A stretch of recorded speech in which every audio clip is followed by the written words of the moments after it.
Good evening and welcome to the Paranormal Concept Show, exclusive to the Paranormal UK Radio Network. Now, again, you're used to hearing the lovely Paul Rook introduce the show, but you've got me. Unfortunately, our lovely Paul is poorly tonight, so won't be joining us. But I do have the lovely Richard Clements, as always, with me. Hi, Rich. How are you? Hello, darling. How are you? I'm very well, thank you. And you're darling tonight. Well, yeah, we can sort of like, now Paul's not here, we can sort of really get down and knuckle down and do this. We certainly can. And we've got a cracking show for you tonight, guys. We are joined in the studio by the phenomenal Mr. P, or should I say Dr. Peter McCue. He is a retired clinical psychologist and he is a PhD from the University of Glasgow on the nature of hypnosis. He is an author on all things paranormal, including Britain's Paranormal Forests, Paranormal Encounters on Britain's Roads, Zones of Strangeness, which is the book I first came across Peter in, and his latest book, Curses, Coincidences, and Malign Influences. And he's joining us in the studio tonight. I'm really looking forward to this one. Good evening, Peter. Good evening. How are you? Not too bad, thank you very much. My first question has got to be, how did you get into this whole world of the paranormal? And you focus mainly like on a lot of UFO side of things as well, don't you? Not mainly, I would say, but there is a UFO component. I became interested in the subject when I was a child. I found it sort of exciting and intriguing. I'd like to say it was just purely an intellectual interest, but I'm sure there was an emotional component, or there was, because it was just intriguing and exciting. And I developed the interest when I was quite young, and it's continued throughout my many decades. So that's really how it's come about. So have you had any experiences yourself? I'm not sure. There have been experiences I've had which could have been paranormal, but I'm not sure whether they were. I'll give you a quick example. I was on a touring holiday in the United States a few years ago. It was actually basically a tour of national parks. And at one point we spent 2 or 3 nights in Salt Lake City in Utah. And I was in a hotel. It was a fairly sort of standard sort of hotel, multi-story sort of place. And on the second, I think it was the second and last night, I was disturbed around midnight for about an hour. I can't remember the precise time. I wish I'd actually made some notes about this at the time, by what sounded like very heavy footsteps from the room above. And these footsteps, it sounded like someone who was extremely agitated, walking about with lead boots. Now, whether it was, I doubt very much whether it was work going on at that time of night. It was a very unsocial hour if it was work. And it could have been just someone maybe, in an agitated state, prancing around the room. I don't know, but the other possibility, of course, is it could have been a haunt type phenomenon. But I don't know. I can't say it was paranormal. I can't say it was normal. I'm not sure. There was another time when I came out of the place where I was working, and I had a kind of uncomfortable feeling about my car. And sure enough, when I got there, it had been broken into. However, on that occasion, I'd parked the car on the street, which I didn't normally park it on, near my workplace. And I was working in a sort of a dodgy part of Glasgow where there were a lot of crime, drug-related crime. Probably the radio that was stolen from the car was taken by a drug addict for a quick sale. And I knew that the area was sort of had a reputation. I'd been working there for some time, so whether that feeling of edginess when I came out that particular day had anything to do with extrasensory perception, I can't say. It just may have been a kind of, oh, this is a bad area, I hope my car hasn't been broken into. So that is usually how things happen, though, isn't it? In the paranormal or the anomalous phenomena, people have something that happens, but they go, there's a possibility, there's an explanation, but I don't know. Yes. So how do we then discern exactly what is anomalous, or is it really just subjective? I think it depends on the kind of case. If, for instance, it's a case of recurrent phenomena, say poltergeist phenomena or a haunting where there are recurrent phenomena, I think it's easier to make it a kind of the judgment, that it's probably easier to distinguish between a normal effect and a one-off thing. If I hear a sort of tap on my ceiling or something like that, or near my ceiling, it could be birds, perching on the gutter, flapping about. That actually happens. I get the birds sort of take a perch, and pigeons, and they can make quite a racket there. But if it's sort of objects moving about in the house, footsteps, doors opening, and by themselves, and things like that, and it's recurrent, and particularly if maybe other people witness it as well, I think there's a stronger case for saying that it's something paranormal, rather than just the odd creak of the floorboards when the house changes its temperature and so on. So would you class yourself as a skeptic? No, I class myself as a cautious believer. I mean, the standard of evidence for many cases is very poor, and people will record stories in books, and you'll find that they've anonymized the names of the witnesses. There's maybe no corroboration. It's very hard to know, whether the case is genuine or not. Having said that, though, I do think that genuinely paranormal phenomena occur. So I'm not a total skeptic, but I do think one has to be cautious. I'll give you an example. Just recently, around Christmas, there was a report from a couple of episodes of a BBC radio program on paranormal theme, reported on the experiences or alleged experiences of a man in the Highlands who stayed at a bothy, a sort of mountain hut, on a few occasions, and experienced some fairly dramatic ghostly phenomena.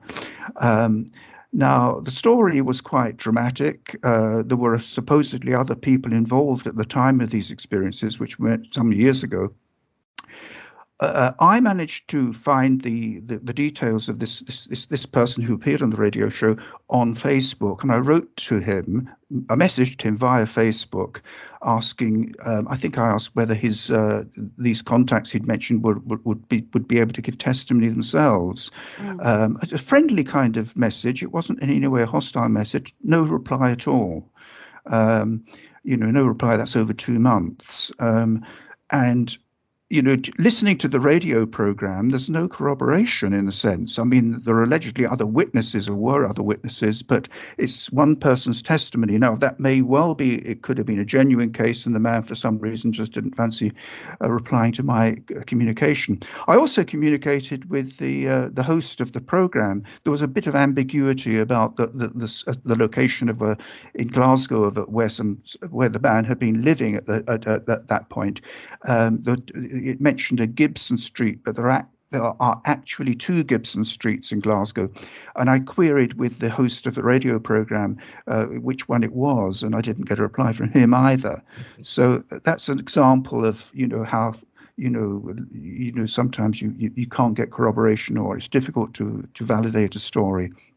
With your written work, how do you go around collating that, and are there certain things you look for before they appear in one of your books, and how do you actually go about researching your work? It's often a mixture of drawing on available sources, contacting people, and in some cases trying to contact the witnesses or maybe the cases that have come to my personal attention. And it's often a question of, many cases, it's not cases that have come to my attention. It's a question of evaluating the cases if possible. I mean, I include for instance, the latest book on curses, I've included quite a few stories that I can't vouch for. That sort of, it's rather typical, I suppose, of this paranormal area. The stories that maybe can't be completely vouched for, but I thought they're of interest anyway. And I don't, when I'm reporting stories like that, I make it very clear. I try to make it very clear to the reader that there are problems, that we I'm pointing out, not to dismiss the stories or the recounts, but to say the problem with this case is such and such, so you have to make up your own mind about this. Having said that, though, I think overall the cumulative evidence is strong. I'll give you an example. Another example of a well-known case is that of the Skinwalker Ranch in the United States. We like that. We like a bit of Skinwalker That's right. Ranch. There's a lot of phenomena occurred there. I've no doubt that there have been genuine phenomena there. So many people have reported things. However, if you look at one of the early sources for the case, it's a book called Hunt for the Skinwalker by Colm Kelleher and George Knapp. There's an account of the case there relating to a period when the ranch was owned by Robert Bigelow, the American billionaire, and he was financing an organization called the National Institute for Discovery Science. That book's very intriguing. It reports dramatic things. It tells the story of the ranch. But some years ago, I was in touch with a Dr. Frank Salisbury. He's dead now, unfortunately, but who in his second edition of a book on the Utah UFO display, he included a chapter on the ranch. And in the chapter, he went into various things, including the history of the property. And there are significant differences between Hunt for the Skinwalker and the information that Frank Salisbury obtained. Now, those differences are quite significant, actually. Now, I'm not saying that dismisses the case, but it does mean that even though the case may be genuine overall, I think one has to be careful about the details. Just to be more specific, Hunt for the Skinwalker says, I believe, that the ranch, he was referring to a family who are actually called Sherman, although the book refers to them with a pseudonym. But when the Sherman family were there from 1994 to 1996, it says that the property had been vacant for about 7 years before they took up the occupation. Now, according to Frank Salisbury's information, that wasn't the case, that the property had been occupied much more recently. It had been vacant for maybe 2 or 3 years, I can't remember now, but it wasn't 7. So clear conflict of evidence. And this is the problem, I think, when you look at cases, you get these differences, and you have to, even if you believe that there is a genuine activity that has occurred there, maybe you can't take everything as, literally accurate.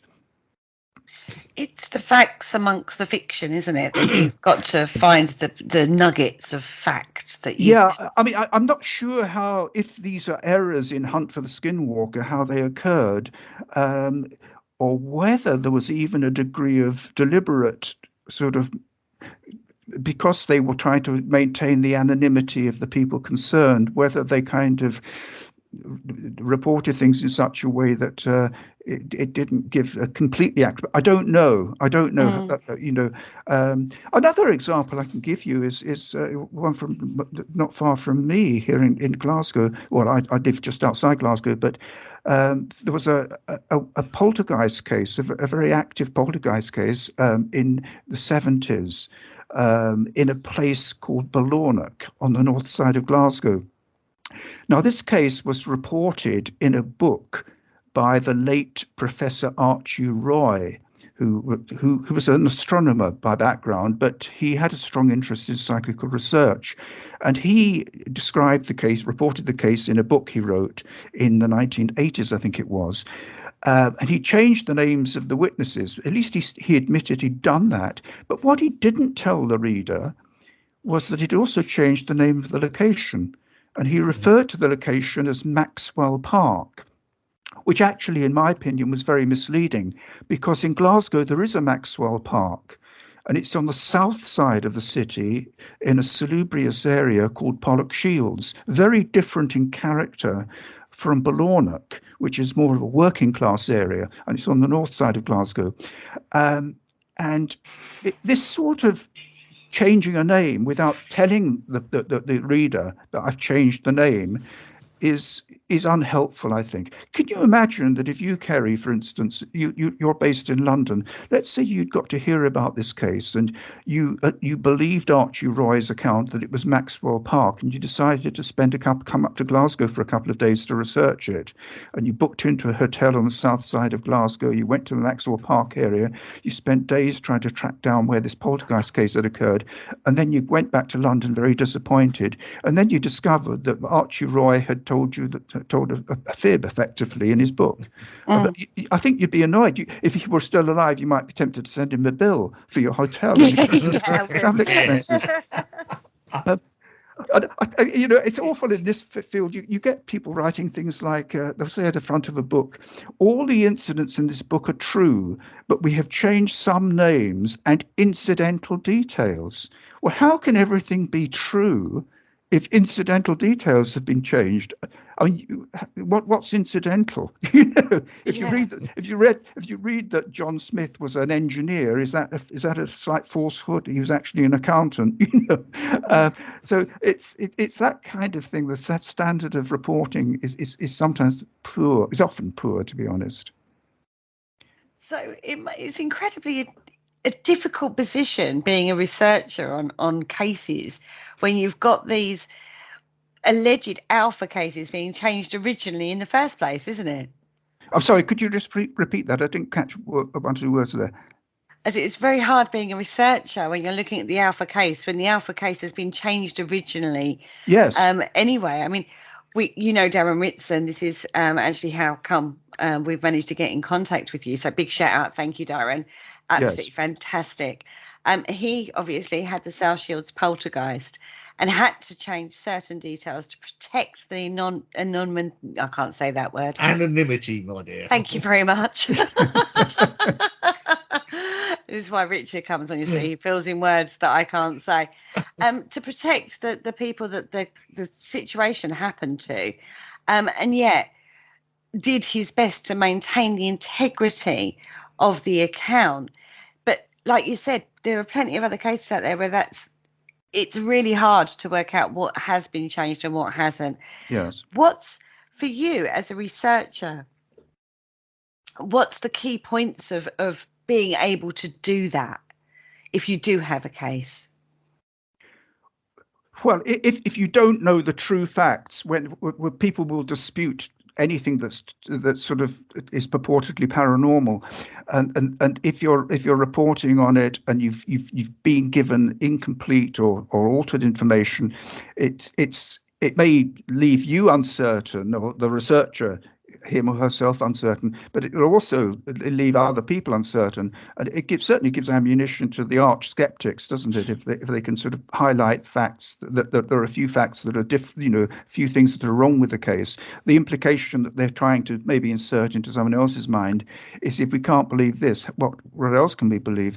Mm-hmm. They've got a point to some degree, but it's not good if people do that. I think if my own view would be that if you feel that telling the reader that Joe Smith was a local general practitioner, don't mention his job, or just say, for reasons of confidentiality, I feel I can't mention, just to be honest about it. And the other thing I think is, if you're using a pseudonym, always say you're using a pseudonym.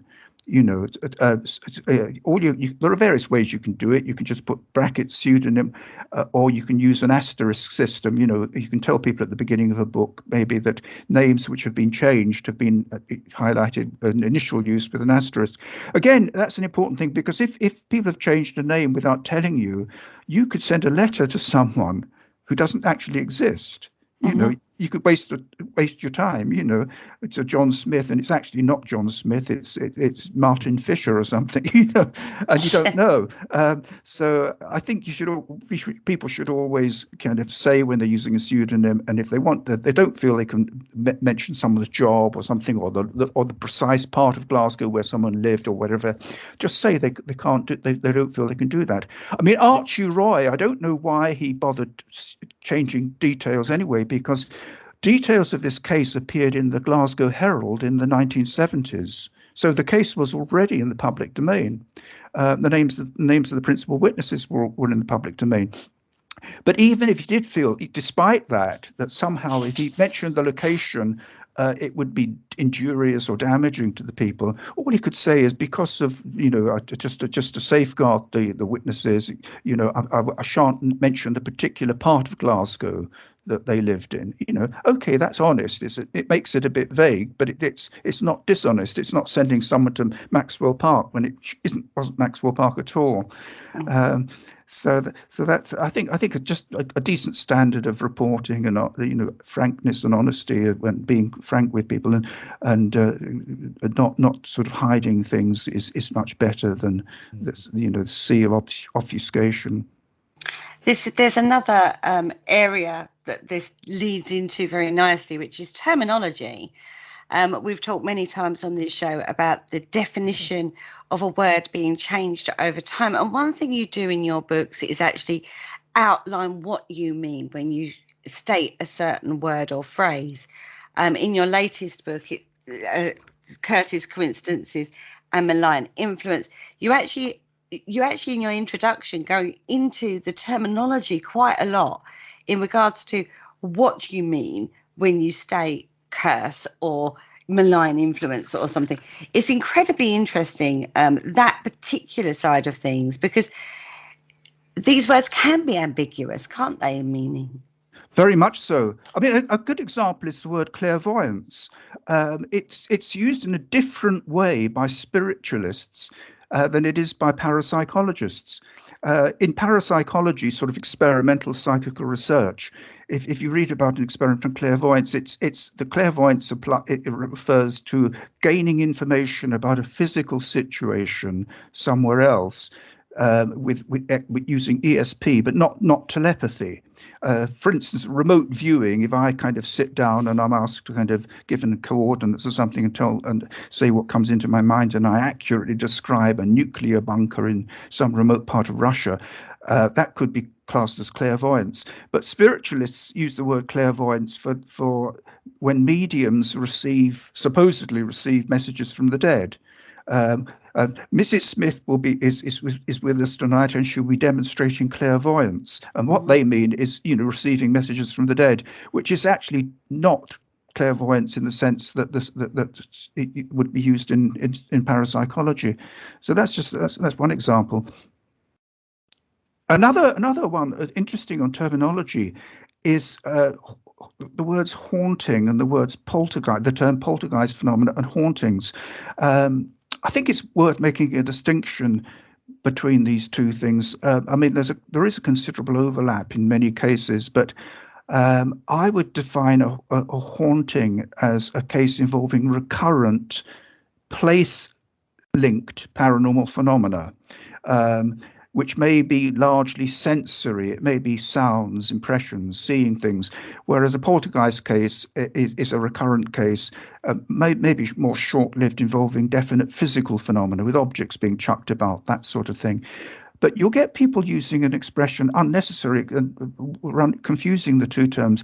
This was a case of poltergeist haunting. And when you actually read about the case, there were no poltergeist features at all. There was a case, for instance, in Hampshire in the 1700s, and it went on for some months. It was quite intense, but the phenomena were almost entirely auditory. Noises, murmuring sounds, banging sounds, but there was, as far as I'm aware, there were no object movements. There were no objects broken. It wasn't what I'd call a poltergeist case, and yet I've seen it described inaccurately as a poltergeist haunting. So it's this kind of, as you say, terminology can be important. Oh, I totally agree, Richard. Yeah, it's interesting stuff. I mean, so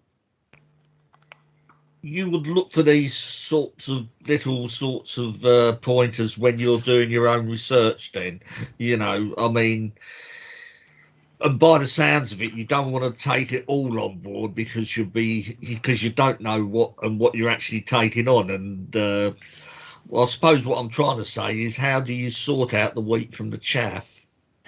Well, sometimes I don't manage to do it. I might report. I mean, there were one or two cases I think I reported in Zones of Strangeness, which was published in 2012. And now, looking back, I found out one or two things that would make me change, maybe not even mention a case. Because Is there a second edition coming on?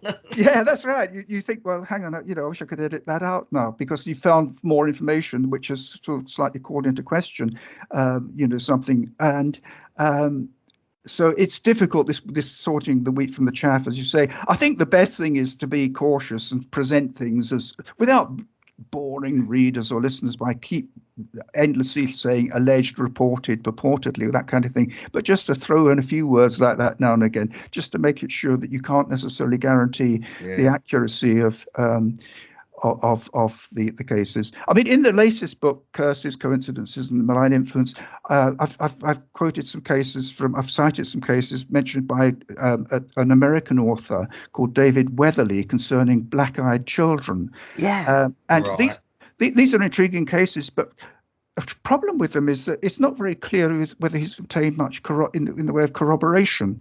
So they're very interesting cases. They may be correct, they may be true, but I've just said, I've admitted, I hope I have, that the cases maybe evidentially aren't that strong. Maybe I haven't put it quite that way because of, it's not clear how much corroboration there was, if any. But I think as long as the researcher or person reporting cases like that aren't his or her own makes that clear, I think that's okay.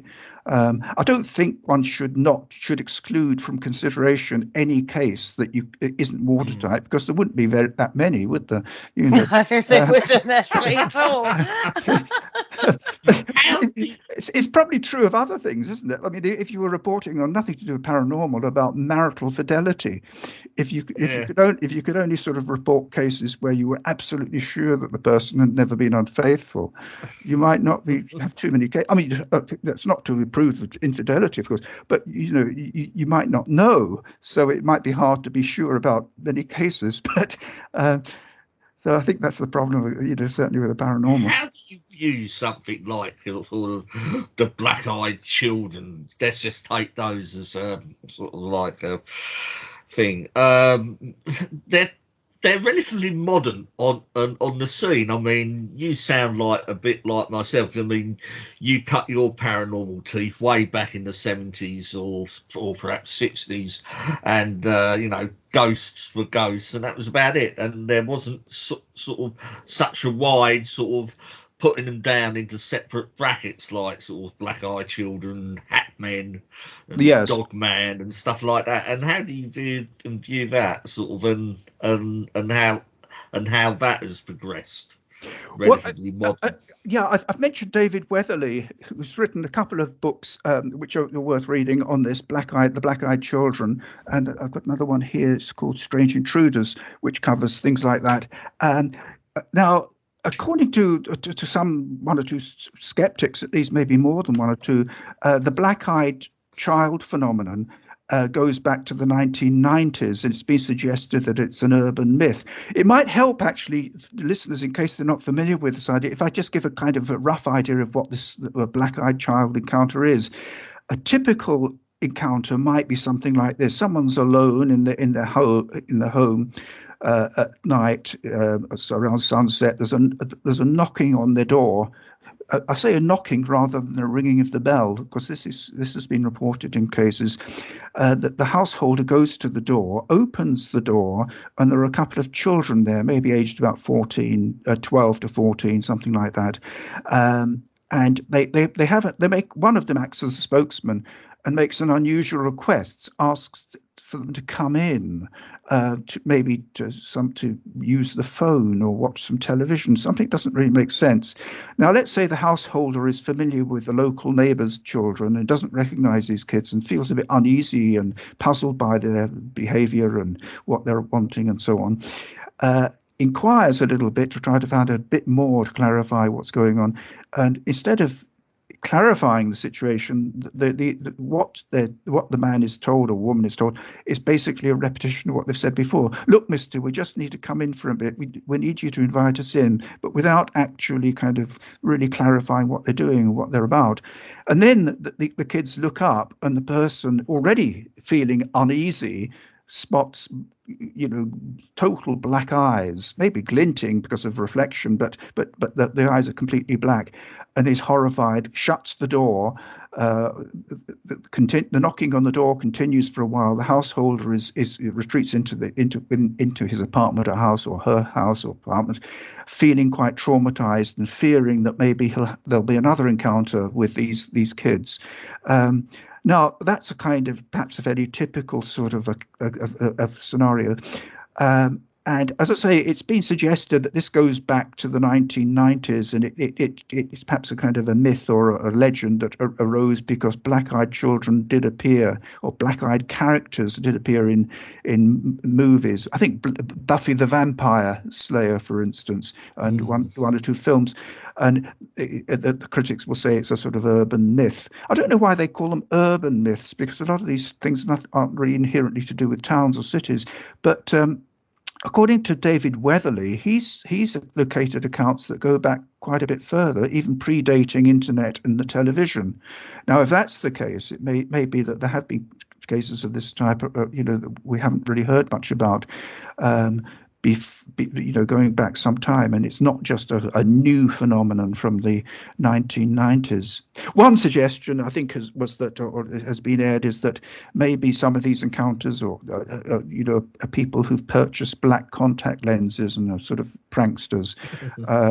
According to Weatherly's accounts and so on, that it seems that contact with these black-eyed children, if we take the stories at face value, can bring bad luck, particularly perhaps if the person visited by them or who encounters them agrees to their request to come in. It could be to come into a car, or it could be to come into the house, or even without coming in, the bad luck may ensue. But that's a feature. That's the angle I've mentioned in the book. Yeah, you have, and I think it's an incredibly scary occurrence if somebody has had that. But it's always a second or third account. I know somebody who had that knock on their door or whatever. Yes. You never seem to have going to the alpha case, a person where it's actually happened to in modern times that you can actually sit down and talk to them about. I suppose the ancient form of that, or the sort of, would be there's sort of overtones there of the phantom hitchhiker, isn't there? Yes. I suppose with the phantom hitchhiker stories, you don't tend to hear of people having a kind of run of bad luck. They may be traumatized by it, but with these, I'll give you an example of what for the listeners perhaps who may not be familiar with the cases. One of Weatherly's cases concerned a woman who was visited by a couple of black-eyed kids, allegedly. And I think one of them, a girl, took hold of her wrist, and she managed to break free and close the door on the people. But she didn't sleep that night. I think she went down with a stomach virus the next day. I think this is reported the next day. I think it was. I may be wrong in one or two details. I'd have to check the book or the source. But the next day, I think she lost her job, and a boyfriend packed her up after several years. So she had quite an intense string of bad luck very closely after this encounter. Now, that could have been coincidental, but it gives pause for thought. But as I say, with the phantom hitchhiker stories, they don't tend. A person might be a bit shaken up by their encounter, but there isn't this sort of bad luck aspect that seems to. Yes, I've heard that. I've heard a similar tale about somebody who found an object on the side of the River Thames, a bottle that they took home, and had the same thing. Lost their job, partner split up with them, had a run of bad luck after they found this bottle, and they put that down to the bottle and took the bottle back and put that back where they found it, and then things improved. So it That's right. kind of, so Yeah. is it coincidence? Is it just a coincidence, do you think, or do you think these things are and have an effect? They do, or is it just psychological that we put it onto just because that weird occurrence happened? Then we have just a run of bad luck, which we all get in life, right? We all That's have right. times where it's like we have bad times and it all seems to happen at once. It never rains, but it pours. Always happens in threes, you Yeah. know. And we have those sayings in life, and it just because they happen after a weird occurrence. Do you think it's just a coincidence? Well, I don't know. There is a chapter in the book on what are called cursed objects. I don't mean that the objects are suffering a curse, but they're supposed carriers of curses, a bit like the bottle you mentioned. And I cite quite a few cases. I'll give one example, perhaps. It was a man called Sir Alexander Seton, who was married to a woman called Zayla Seton, and this was back in 1936. This couple were in Egypt. I think they spent some months there, and I think it was mainly sort of archaeological interest they were there. And at one point they visited a tomb, and there was a sort of an old skeleton there. And unbeknown to Alexander, I think the name was Alexander. The wife pinched a bone from the skeleton as a sort of trophy. I think it was. It was a sacrum, a bone from the back of the pelvis at the bottom of the spine, and they returned to their home in Edinburgh. Learmonth Gardens in Edinburgh, and towards the end of the year they had people around for supper, and as the guests were leaving, a piece of the roof parapet dropped down near the assembled people, and then there was a succession of kind of ghostly or poltergeist type manifestations, noises, table being turned over. The phenomena seemed to center around this stolen bone. And eventually, Sir Alexander, he decided he was going to burn the bone. He mentioned this to his wife, and she went into a rage. She sort of regarded the bone as, I think, it was treasured as a sort of trophy, and so he went out for a few drinks. But their marriage was a bit strained, I think, and they were actually divorced, 2 or 3 years later. But eventually, the phenomena continued intermittently, and this man's uncle, although he wasn't a Catholic himself, the uncle was a Father Benedict at Fort Augustus Abbey in the Highlands, and it was arranged for him to come and carry out some kind of ritual in the house. And I don't know whether it was a formal exorcism or whether it was just a sort of blessing, but this was carried out, and then the Seton incinerated the bone, and there were no more poltergeist type phenomena after that. But he did say that troubles always seem to be around the corner. So there may have been a bad luck aspect if there was a curse, as well as the poltergeist manifestations. The trouble is, deciding whether there were really the phenomena in the house were literally a curse or whether it was something else. As I say, there was tensions in the couple's marriage. Maybe these phenomena would have occurred anyway. You can't be really sure. Another consideration is that if you take the view that these sort of ghostly phenomena are the orchestrations of some sort of intelligence, it's possible that sort of intelligence could orchestrate phenomena in a way to give an impression of an ancient curse, even though there might not be an ancient curse at work. It's a sort of a tricksterish intelligence, as I say, which could be giving the impression that this is something to do with the bone, or it was some kind of curse made with the bone, and it's not. It's some sort of phenomena. The phenomena are orchestrated deliberately to give that impression. So there's a lot of uncertainty. Case here in Scotland, a contact from Inverness sent me a press cutting some years ago, and it referred to people taking stones from a loch near Inverness called Loch Untitled Chapter, and they'd taken these stones, and some people had actually posted the stones back to the Tourist Information Centre in Inverness, thinking that the stones had brought bad luck. And the press article referred to someone from Belgium that this had happened to.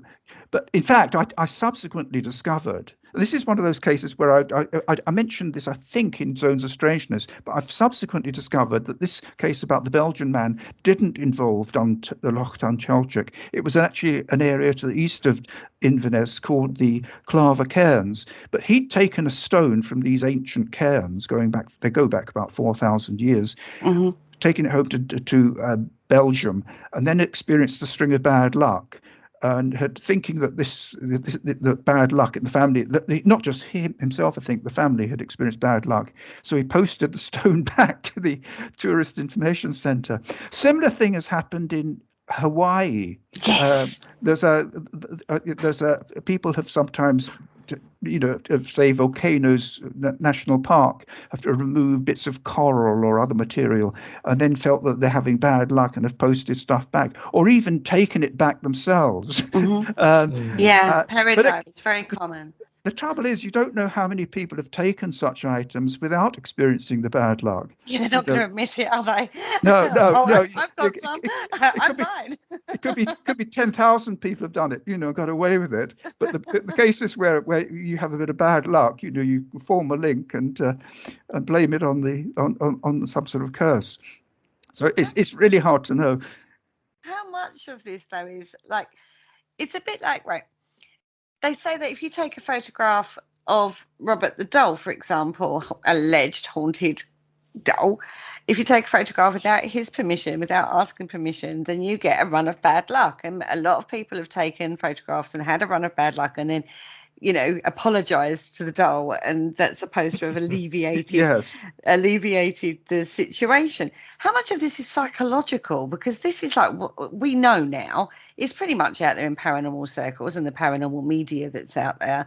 So I would imagine, having not been to the museum, but I would imagine that there's probably promotion or a point of information about that. Don't take a photograph, Robert won't like it. And you think, yeah, all right. How much of it is psychological, do you think, Peter? Well, I think probably a lot is psychological. The only thing is, I don't want to be too categorical in case there is. I mean, take the Seaton case. It could be that there was something going on there. It may be that the poltergeist phenomenon genuinely did occur, but we don't know the origin. But yes, I mean, I think you're absolutely right. I think selective reporting is a problem here. I mean, the one person who does have the bad luck reports it. The 10,000 who don't have the bad luck, they don't. This case I've mentioned in the book of John Lennon, who apparently believed that the number 9 was significant in his life, and there were all sorts of things. I mean, I think the first house he lived at in Liverpool was a number 9. It was, and then they were discovered by their manager to be Brian for a month. There are all sorts of 9s, but it gets a bit sort of dodgy because I think he travelled to his art school when he was attending art school in Liverpool on a bus 72. And if you add 7 to 2 or add 7 to 2, you get a 9. Now, that's getting to me a bit like,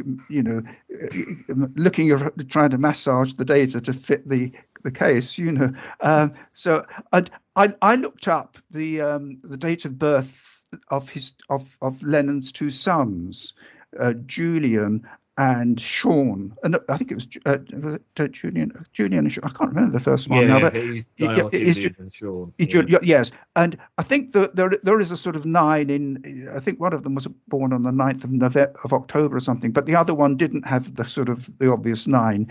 There was also an aunt he was very fond of called Mimi, and I looked up her date of birth and death, and I don't think there was any kind of obvious link there with 9. So it could be selective. It's what's sometimes called in psychology the confirmation bias. If you've got a theory, you sort of seek out information that tends to support it or hunch, and maybe you'll selectively not attend to information that doesn't.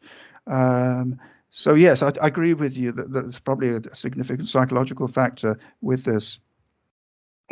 I think so, to some level.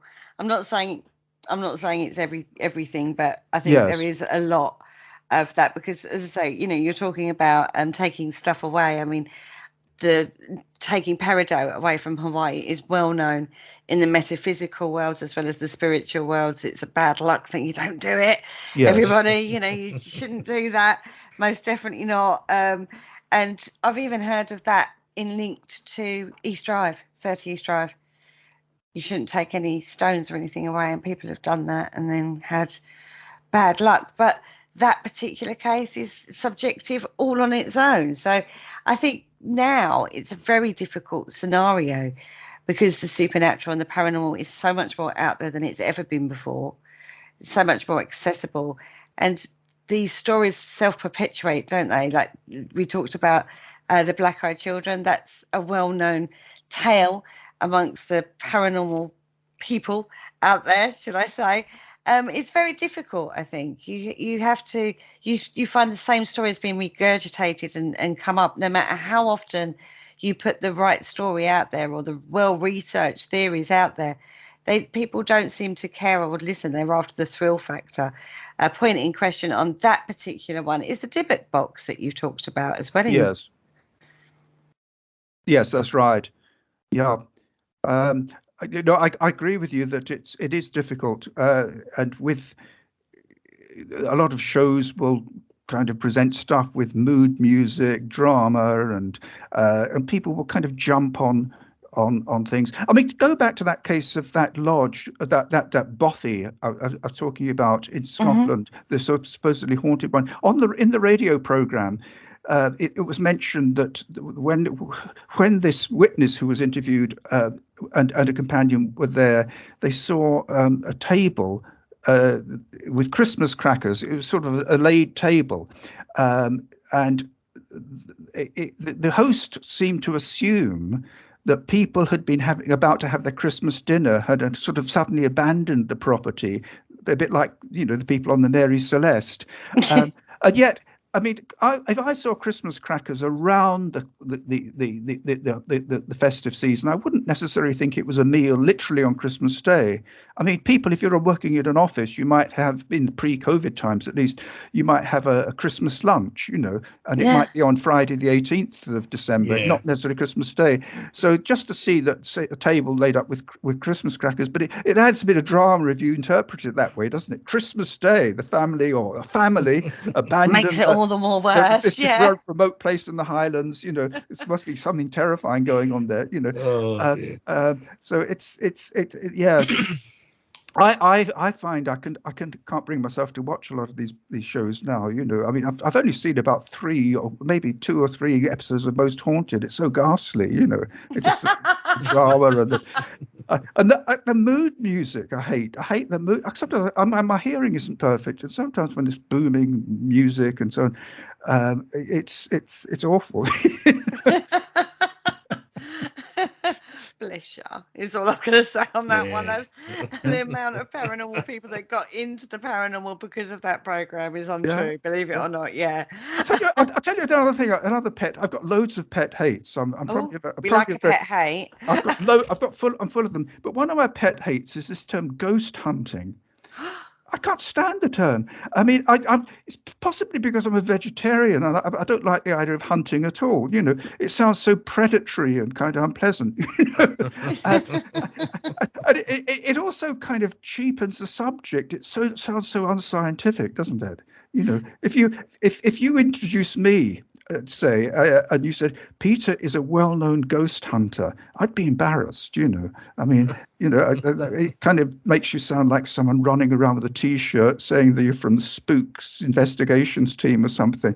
Unfortunately, that's what a lot of people are doing out there, Peter. Yeah, that's right. Very, very few real get down and dirty researchers and proper paranormal investigations going on, unfortunately. So we use the term ghost hunter because it kind of is what they're doing.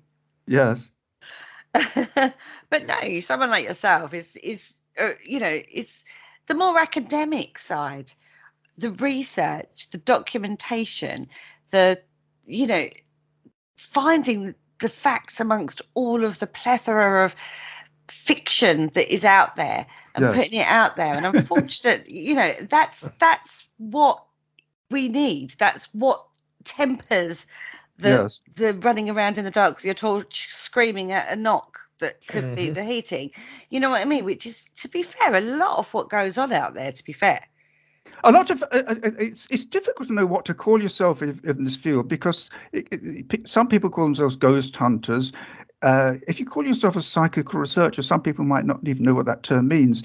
I think parapsychologist can be used pretentiously. I mean, because I tend the term parapsychology tends to be used among the sort of academic community, if you like, as for experimental psychical research, usually conducted in laboratory type settings. But you'll get people calling themselves a parapsychologist who actually are basically going out chasing ghosts and so on, or looking at those sorts of cases, not doing much experimental work as such. And that's a little bit dodgy, calling yourself I think if you're not involved in the experimental side. Paranormal investigators a bit problematic as well, because that implies that you're paranormal. So, I don't mean you personally, but if I call myself I'm a paranormal investigator, I can't really claim that I've got any paranormal powers. It is tricky. It's a tricky minefield. Trust me. So, Peter, do you actually go out into the field? I have been, yes, to actually sort of take part in these sort of ghost hunts, should I dare say it? I've been on investigations of one sort or another. Sometimes by myself or with someone else, or maybe with a society or group that I was a member of. Slightly embarrassed at times when it's with the latter, because sometimes you'll get a medium coming along. And I'm not a great fan of bringing mediums into investigations, certainly not in the first instance. And mediums can say things that can be a bit embarrassing, can't they? If they come out with something that sounds like piffle, and then you've got the witness there, you don't want to sort of insult the medium, or maybe in front of the witness, but you may not actually believe what they're saying, you think it's genuine. This person's probably quite sincere. They feel I'm getting the feeling of a woman wearing a green smock, something. Now, I'm not saying the medium is lying, but if it's a subjective thing and you're not convinced that it's really, related to the reported phenomena, if someone starts saying things like that, I think it creates a bit of difficulty, really. I mean, some mediums may be good, maybe genuinely pick up things and so on. But I certainly, I'm inclined to think that maybe they shouldn't be there from the first stage of an investigation, because it could be misleading.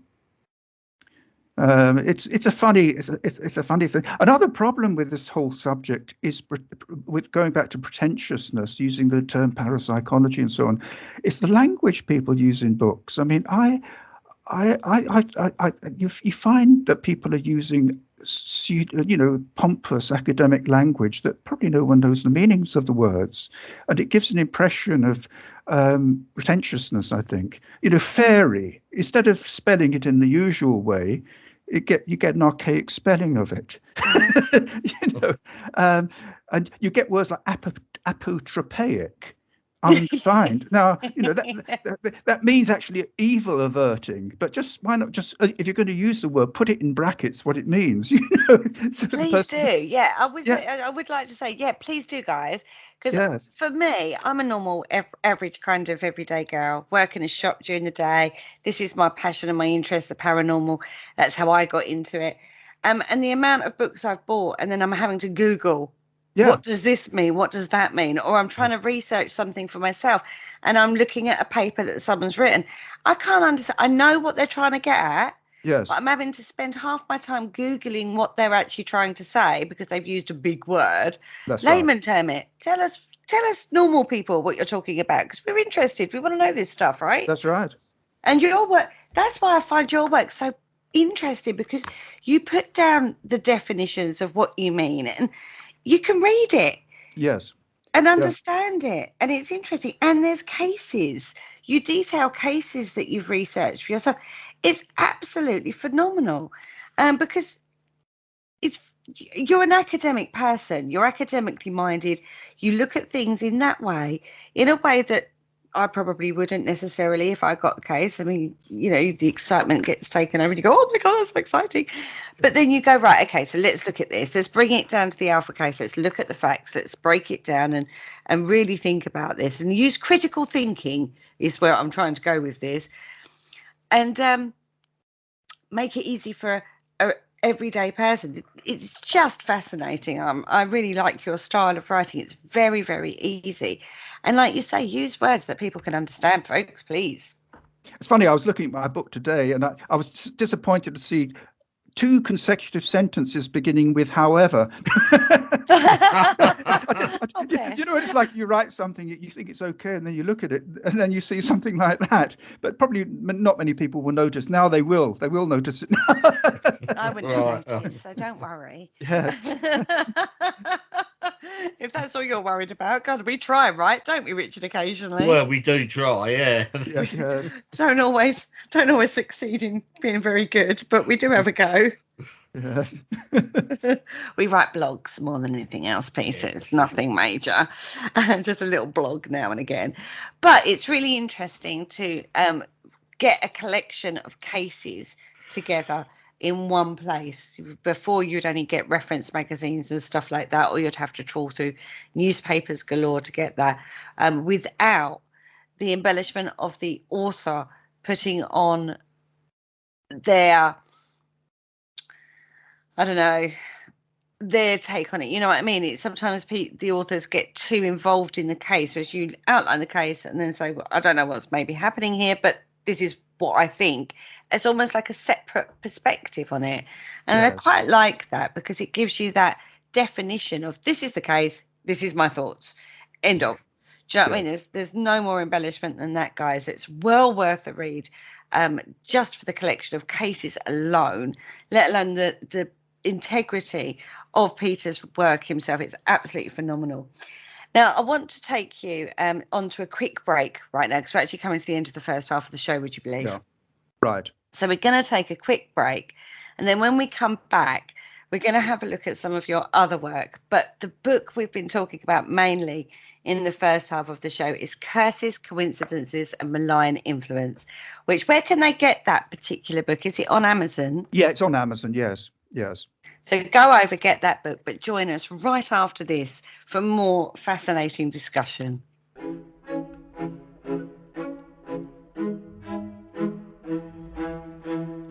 Hello, Harry Price here.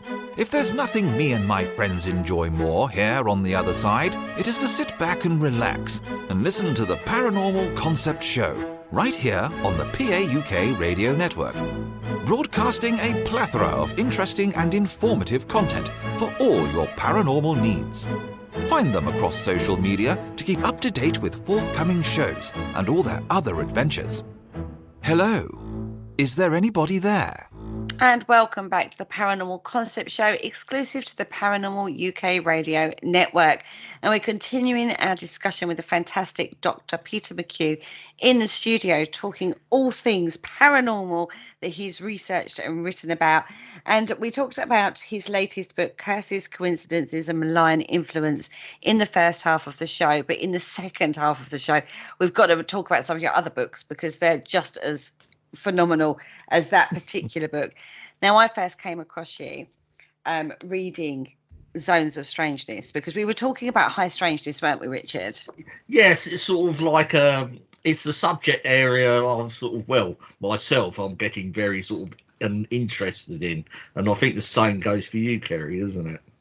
Yeah, more the crossover. There seems to be a crossover between UFO phenomena and paranormal phenomena at the same time. That going on. We first came across this when we was looking at Point Pleasant, the Mothman prophecies. Yes. Which I'm sure you know all about, Peter. And you do go into the UFO hotspots, don't you, in this particular book? That's right, yes. Like you, I think there's a considerable overlap. You get people within the field who maybe are interested in ghosts and apparitions and so on, and they don't seem to think that there's any connection between their subject and UFOs. Oh, well, no, mate, we don't do UFOs, that sort of thing. Conversely, you get people who are interested in UFOs who maybe don't have much knowledge or interested in the broader aspect of the paranormal. But when you actually look at allegedly real cases, there's often a considerable overlap. I think that if you ignore that, you just risk not understanding the nature of the phenomenon. Well, there's this thing, you might be throwing the baby out with the bathwater, isn't That's it? right. Yeah. How much, obviously we've got that particular case by the fantastic John Keel, where he does examine that, or puts a fait accompli out there. So this was happening, in his book, obviously. He outlines lots of different types of phenomena running alongside the UFO flaps that was happening around the same time. Now, how many other cases do we have? We have Skinwalker Ranch, a lot of phenomena talked about in regards to UFO and other paranormal phenomena going on there. Do we have any other big areas where that happens, mainly in the UK, perhaps?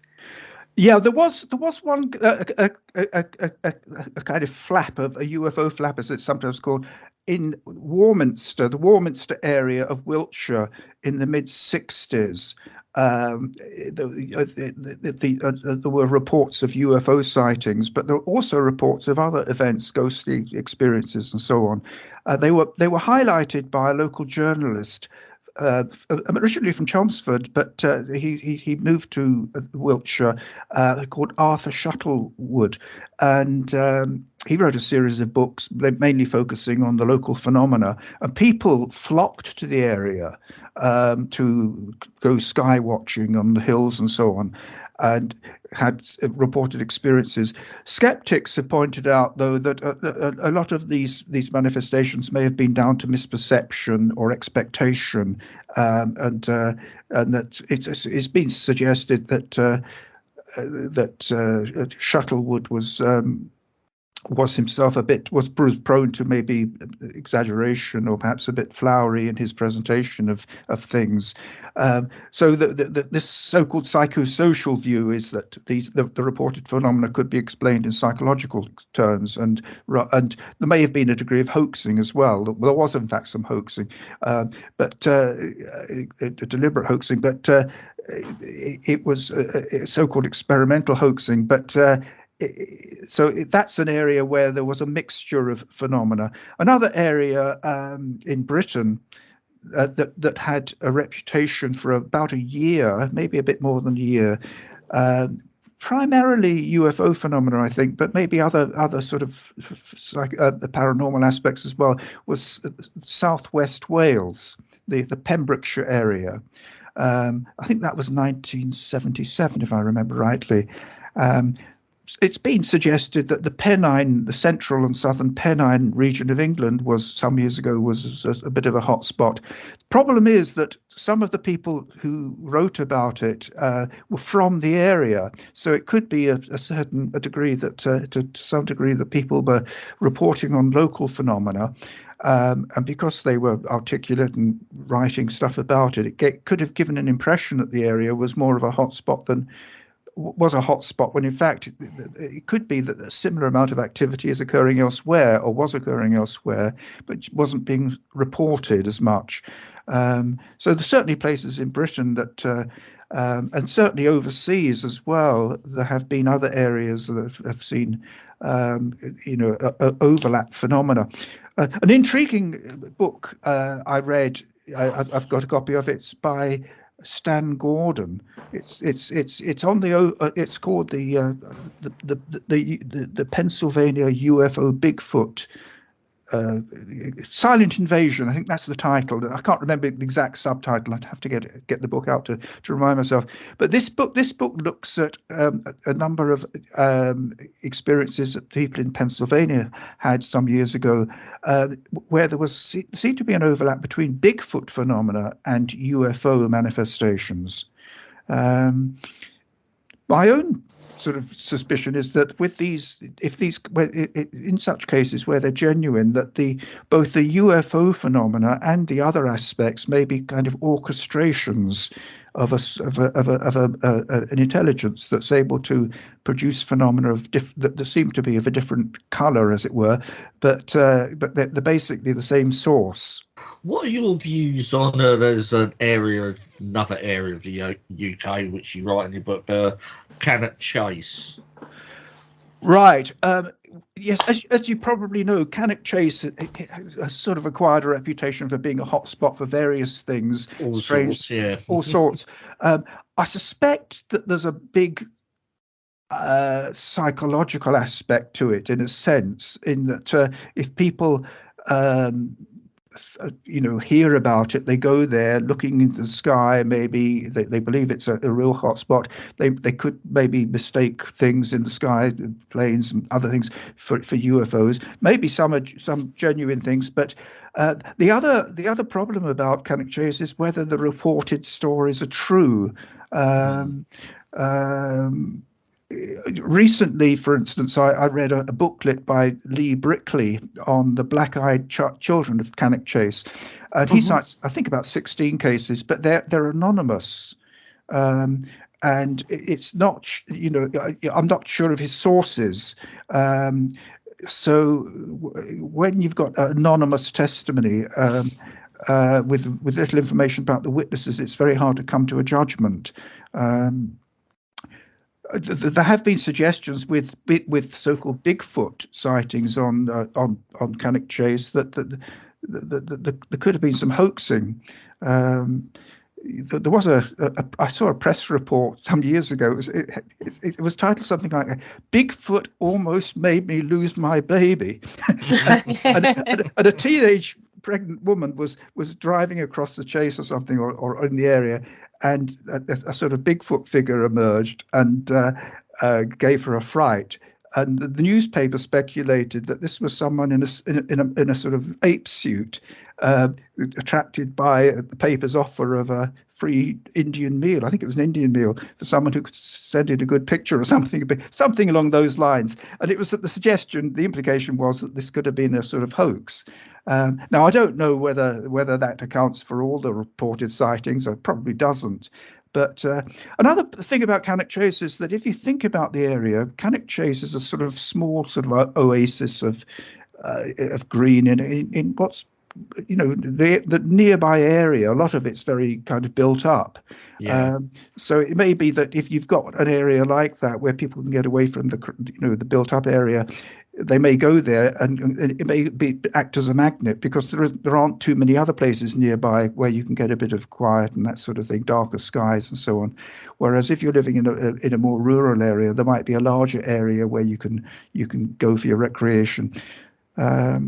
So I've mentioned Cannock Chase a few times in writings, and I've listed various reports. I've been to the area myself. I don't think personally that it's at all likely that if the Bigfoot manifestations have some truth, that they're physical in the sense of it being a biological flesh and blood animal. The Cannock Chase actually isn't that big.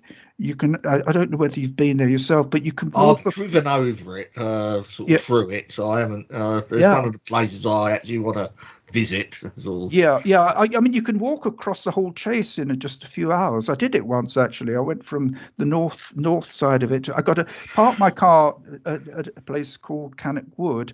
I think it was Cannock Wood Village or something. I parked my car there and got a taxi to the north side of the Chase and walked across the Chase back to the car, and took a few hours, but it's crisscrossed with roads and tracks. It's quite a busy place, for recreation, walkers and all that sort of thing. So I think, the idea that there is a colony of flesh and blood Bigfoots living there, I think is extremely unlikely. Yeah. I think if people are reporting genuine experiences and not just made up, they may be having apparitional experiences, or they're misperceiving things, or it could be paranormal, but not. I very much doubt whether it's physical creatures. A lot of the woodland at Cannock Chase isn't natural woodland. It's coniferous woodland planted. There isn't actually a great deal of natural old woodland there. There is some in the northwest in Brockton Copse, I think it's called, but I can't remember the name. But there is. It's managed woodland, is it? That's right. A lot of it is managed, dense, which isn't probably very good for wildlife. These closely packed, coniferous trees. So, what I was thinking was, are there any cases in the UK of like the Bigfoot phenomena that predate the American? Or do you think there's a crossover because it's happened over there? We've got to have our own. It could be that. It could be people are seeing things that they. I suppose if the conditions for observation aren't very good, and there's something crosses the road, an animal at night, it could be misperceived, could be misreported, it could be a hallucination of possibly of a paranormal nature. But going back to the earlier part of your question, am I aware of any Bigfoot reports predating those from the States in Britain? I'm not. No. I'm not saying there aren't any, but I've not heard of any. There is a woman called Deborah Hatswell who's taken quite an interest in Bigfoot reports from Britain, and she's sort of produced sort of compilations of stories and so on. I haven't been in touch with her recently, but she may have compiled some, relevant information there that's worth looking at.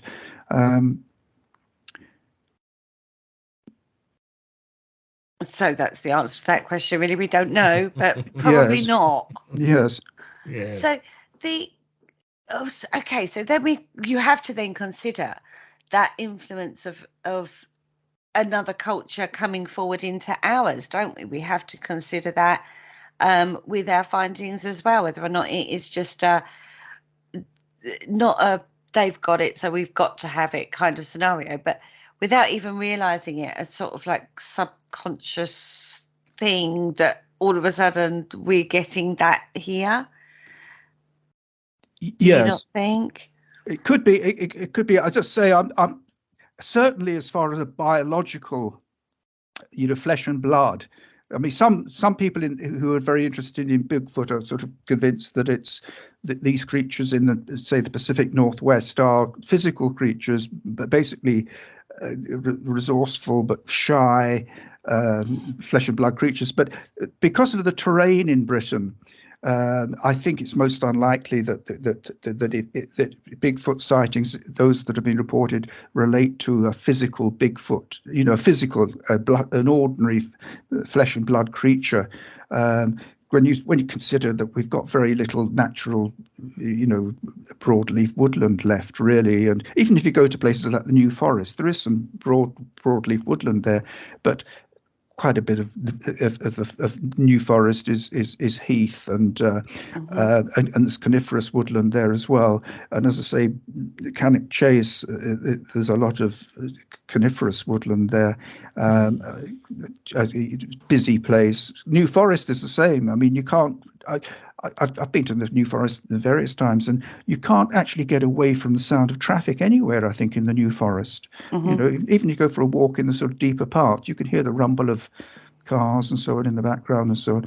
Whereas if you go to somewhere like Alaska or the Pacific Northwest, I imagine it's much easier to get into a kind of a place where you're much more secluded. And you can imagine that if Bigfoot creatures do exist as biological entities, much better place for them, a place like that, I imagine, than Cannock Chase or the small patches of woodland that we have in this country. Yeah, I don't think they'd go unnoticed, like you say. In the UK, I've always said in the UK, you can never really get lost. Yes. You can always find civilization sooner or later. Whereas you go to some of these big parks in America, you can get lost. You know what I mean? Yes. They are absolutely massive. Its distance is completely hard to imagine until you've actually, not that I've been, but that when you go to these these massive parks. When we've talked to people in America, and they go, it's just a wilderness out there. It is really difficult to find people who get lost out there in these parks. They're massive compared to our parks. They are just, But you know. there is a sort of like phenomenon which is sort of seems to be very sort of localized to Britain as opposed to other parts of the world, is the alien big cats. Have you done any work on those, Peter? Yeah, I included a chapter on a short chapter on the alien big cats in one of my books, and it's an interesting subject. Again, there's a sort of split between, I suppose, the out and out skeptics who say that all of these sightings are just misperceptions of dogs, Labradors, large breed of normal animal. Then the people who believe that they are genuine large cats that have somehow roaming around the countryside. To the other view is that they're essentially paranormal entities. This is the sort of position taken, for instance, by Merrily Harper, who's written about the subject, and her view is that these are basically sort of, I think she kind of more or less says, they sort of suggests they're interdimensional entities. That. It's interesting with dogs and so on. You can understand how there can be misperception. I mean, I was looking recently at pictures of Tibetan mastiffs, and they look very lion-like. Yeah, true. I don't think there are probably too many of them in this country, but they can be very lion-like. And there was a case in Essex a while ago. A lion seen near St Osyth, I think, near Clacton, and I think it was suggested that the sightings that actually resulted in police activity, a search and so on, was a Maine Coon cat. I think it is. Is it Maine? Is that? It was actually a misperception of an ordinary animal. In other words, now whether they're all of that nature, I don't know. But certainly some, I imagine, could be paranormal. Equally, there's the tradition in Britain, of course, of people seeing phantom black dogs. Yeah. Yeah. They're a bit more sinister because some of them are associated with bad luck again. The idea of omens, But doesn't that depend on location of where the black dog sighting is sort of seen? It's like in one area it's seen as a bad omen, another area it's seen as a good luck. In Scotland, I believe they're seen as guardians more than bad luck. Yes. You may be right there, yes. And we've seen a migration of that mythology or that folklore to do with black dogs go over to America when when there was immigrants going over there, the Irish immigrants took that folklore with them. So we've seen that immigration of folklore going. And I do believe, and I don't quote me on this because I've not researched it myself, I've had to read other people's work, that there wasn't sightings of the black dog pre-emigration over there from the Irish. Yes.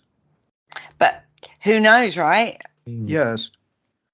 Certainly in East Anglia, there's Black Shuck, isn't there? The legend of Black Shuck, and the story about a dog actually killing people in a couple of churches in Suffolk. That's right, Bungay. I don't. Bungay, yeah. That's right. I don't. I was looking at this. I think I've mentioned this in stuff I've written, that someone called Simon Sherwood, I think it is, an author who's taken interest in this. He couldn't find any. I think he couldn't find any records of this actually happening. These deaths. I'm not. I'd have to check again to be sure that what I'm saying is correct. But so there may be. I'm not dismissing all the alleged sightings, but it may be that some of the more dramatic aspects to it of what happened at the church at Bungay and so on isn't literally true. Well, when we spoke about that, we did a show actually on the black dog phenomena a few weeks ago now, wasn't it, Richard? Yeah. And we looked at Simon's work, and he was fascinating. Some of what he had found out. Yes, it was absolutely fascinating. And other than the taper marks on the door, you're right. There was no actual accounts apart from that there was a really bad storm. Yes. And when you look at if you look at the time that happened, like in history, a really bad storm, you can sort of kind of see how it all happened without necessarily a black dog being involved, but how the Yes. story sort of like came about. It's quite funny, isn't it, how history is translated in a completely different way to how it actually happened. There's even a reference to, there's a song called Black Shuck on the first album by The Darkness. You know, this was, I think, back in, was it the 80s? You know, Yeah. the Black Shuck. It's very coarse lyrics, you know, sort of Black Shuck, the dog that doesn't give a fuck, something like that. Now, I never thought I'd have to mark this show explicit with a doctor in the house, you know.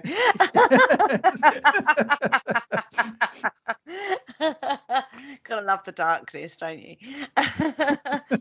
Going back to, let's get this show back on track with the UFO encounters. For yourself, what do you think's happening there? Do you think there is a real life UFO phenomena, or do you think it's all a misrepresentation? I don't have fixed ideas, but I'm inclined to think that some UFO phenomena, at least, are basically orchestrated paranormal manifestations rather than maybe craft from another world. I'm not saying that's wholly the case. There's a whole, it's quite complicated. It's because if you look at UFO research and what people have speculated about it, there's a whole range of possibilities. You know, even taking, for instance, the idea that some UFOs are extra terrestrial or extra dimensional or interdimensional. The views range from that, you know, one end that the American authorities have already, you know, recovered crashed craft, that they've actually been in touch with aliens and they're keeping the lid on all this, and there's even a kind of a cooperation to some extent between aliens and the humans. Then there are people who say, well, maybe they've recovered craft, but they haven't sort of got too much, got that far, you know, maybe not actively liaising with aliens. And then there's the sort of more skeptical view, the extreme skeptical view, that it's all down to misperception, or maybe people are seeing secret military aircraft and misinterpreting it. But I'd say that there are plenty of cases which, to me, suggests that UFO phenomena, those that are genuine, could be psychic events, essentially. You know, that some of these kind of overlap cases involving Bigfoot and UFOs. I'll give you one example. It's again going back to that book I mentioned by Stan Gordon.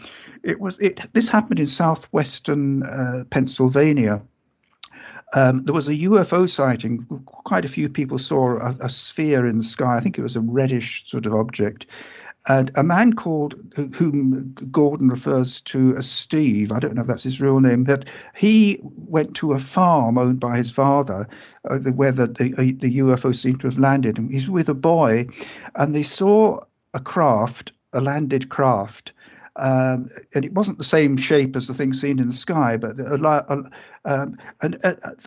at some point, I think the UFO vanished, and at just about that time, the boy and the man saw a couple of Bigfoot type creatures coming towards them. At first, I think they thought they were bears or something, but then it was apparent that they weren't. This chap Steve fired a couple of tracer shots over them. And then, as Americans do, he fired some live shots. You know, they're not very tolerant, are they? Not particularly. And so, but the creatures then turned and walked towards some woodland. Neither of them seemed to show any be harmed by it. And then there was a subsequent UFO sighting later that evening where this man, Steve, again was involved. And his life then changed, and he had, you know, I think he had a number of psychic experiences. So the whole event sounds to me like a kind of apparitional event in a way, a sort of a paranormal event, rather than maybe something involving physical craft, physical in the ordinary sense. I mean, one idea I've floated around in my speculations about this is that some of these UFOs, they may be creations of the moment. They may be, even if they've got a physical, that they exist physically, they may only do so in a transitory way. Again, coming back to this idea that these phenomena may be orchestrations of some sort of intelligence. It could be that this intelligence decides it's going to have a UFO display tonight, for instance, and it'll cause people to have a UFO experience. And there may be various ways it could do it. One way would be to induce an hallucination, or maybe a collective hallucination. Another thing is to create a kind of transient materialization, something that's physical, but it's only there for a short period. In other words, when the UFO disappears, it's not a case that the UFO has slipped away into another dimension or has shot off into the heavens at a fantastic speed. It's just ceased to exist because its purpose has now been. It was just a stage prop, basically. Another possibility I've sort of speculated on is that some of these experiences, not just UFO phenomena, but other things as well, maybe phantom hitchhikers and that sort of thing, could involve orchestrated memory manipulation. Imagine, for example, that you're driving along in the car, and then suddenly you see a figure rush across the road in front of your car, and you're pretty sure you couldn't have avoided the person, and you're horrified, and you stop the car, you get out, you're expecting to see a dead body, and you find nothing there, and then you maybe contact the police, and the police tell you that there actually have been other reports of a similar nature from the same area. Now, when people hear these sorts of stories, if they give them credence, there's a tendency to assume that the experience was perceptual in some way. It was either hallucination or actually someone saw something. But it seems to me that another possibility is that what may be happening when people report such experiences is that their memories have been tampered with, and they've got basically a false memory of the experience. In other words, there wasn't actually any appearance of a figure at all. The memory has been altered, and you're leaving the witness or the percipient with a compelling sense that they've just had this experience. This in itself would be paranormal, but it wouldn't literally involve a kind of an external entity. It's a rather frightening idea if it's true, I suppose, the idea that your memory can be altered in that way. But I wonder whether that's a possibility. And if we speculate that these kind of paranormal phenomena are theatrical displays orchestrated by some sort of intelligence, the intelligence may have a whole range of tricks, up its sleeve or its toolbox, as it were. And it could use, one or the other or a combination of them. That is a scary thought. I mean, our minds are a bit flippy flappy anyway, aren't they? Yes. To memory. So the fact that someone else can manipulate that's really not very good at all. Well, I wonder whether something like that could account for alien abduction phenomena. People, when people have an abduction experience, a UFO experience, then they have a record of an abduction scenario. The abduction scenario could be a kind of implanted false memory, orchestrated deliberately by some sort of intelligence. Just as an aside, this may amuse you. It's not a paranormal story. It's a strange experience I had. It says something about human psychology, I suppose. I had at work. I used to, as you know, I used to work as a clinical psychologist, and I was working in an area, and I had this patient. A woman with a moderate or mild agoraphobia, sort of fear going out into public places such as supermarkets and so on.